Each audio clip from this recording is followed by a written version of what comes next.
السلام علیکم ورحمۃ اللہ وبرکاتہ۔ الحمد للہ وحدہ والصلاة والسلام علی من لا نبی بعد اما بعد۔ معزز سامعین، نبی کریم صلی اللہ علیہ وسلم کی ایک بڑی عظیم حدیث ہے۔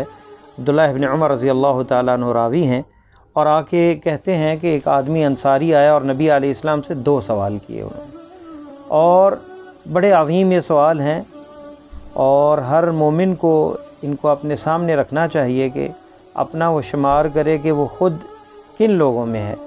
نبی علیہ السلام سے وہ ایک انصاری آتا اور کہتا ہے،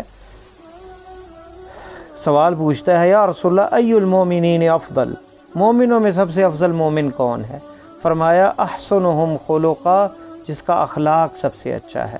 اور خلق حسن جو ہے بذل المعروف و کف الاذی، بھلائی کو عام کرنا اور اپنی تکلیف، کسی کو اذیت نہ دینا، کسی کو تکلیف کا باعث نہ بننا، اور خیر اور بھلائی نشر کرنا، کسی کے کام آنا اور کسی کے کام کو برباد نہ کرنا، اسے تکلیف نہ دینا، اچھا خلق، یہ سب سے اچھا مومن ہے۔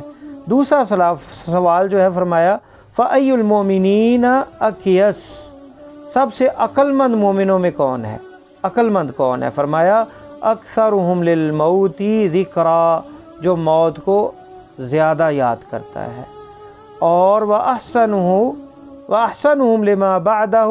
لِمَا بَعْدَهُ اسْتِعْدَادًا، اور ان میں اچھا جو ہے وہ ہے عقل مندوں میں بھی جو اس کے لیے اچھی تیاری کرتا ہے موت کے لیے۔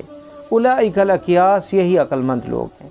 دیکھیں نبی علیہ السلام نے 2 جملوں کے اندر کتنی بڑی تفصیل اس کے اندر ہے کہ عقل مند وہ ہے جو حقیقت کو جس پہ آشکار ہو جائے کہ یہ دنیا کی زندگی یہ جو ہے یہ آزمائش ہے، امتحان ہے، دارالابتلاء ہے۔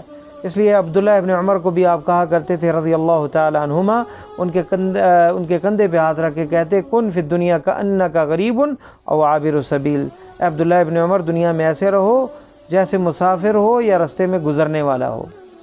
تو یہ دنیا ایسی ہے حقیقت۔ نوح علیہ السلام نے 950 سال دعوت کا کام کیا، اور کتنی زندگی تھی ان کی۔ ان سے جب پوچھا گیا اس دنیا کے بارے میں، کہا کہ ایسے مجھے محسوس ہوتا ہے کہ گھر ہے، ایک دروازے سے داخل ہوا دوسرے سے نکل گیا۔ یہ دنیا کی حقیقت ہے۔ اس لیے عقل مند انسان وہ ہے جو اس دنیا کی حقیقت کو جانے اور آخرت کی تیاری کرتا رہے۔ ایک اور حدیث میں یوں لفظ آتے ہیں، فرمایا الکیس من دان نفسہ وعمل لما بعد الموت، عقل مند وہ ہے جس نے اپنے نفس کو پہچان لیا اور مرنے کے بعد والی زندگی کے لیے کام کیے۔ تو اس لیے جب بندہ موت کو ہمیشہ یاد رکھتا ہے، وہ گناہوں سے بھی بچ جاتا ہے، اور دنیا کی مصیبتیں بھی اس کے لیے آسان ہو جاتی ہیں، کیونکہ موت سے بڑی کوئی مصیبت نہیں ہے۔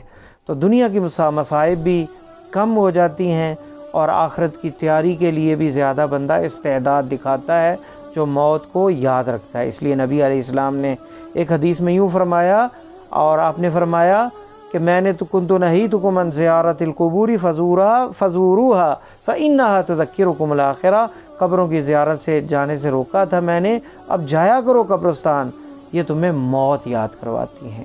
تو موت یاد کرنا یہ سب سے بڑی نصیحت ہے بندے کے لیے، اور اگر یہ اپنی آنکھوں کے سامنے بندہ رکھے تو اس کے آخرت کی تیاری کے لیے بڑی آسانی ہو جائے۔